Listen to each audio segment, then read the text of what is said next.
yako ni nzito kwenye internet, fanya njia hizi zifuatazo. Fungua Google.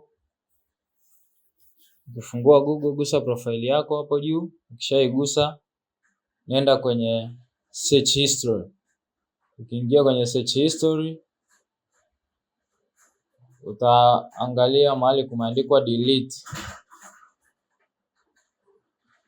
Ukishagusa delete hapo, kuna delete today, delete custom range, delete all time, futa all time.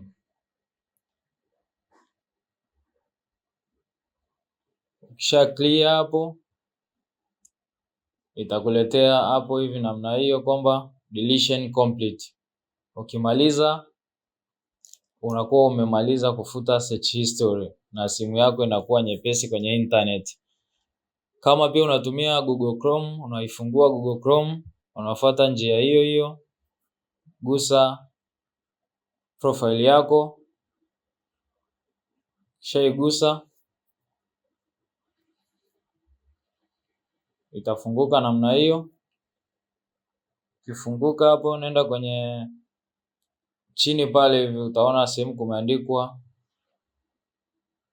data, Chrome data in your account. Chrome data in your account. Gusa hapo namna hiyo. Then shuka chini kabisa huko.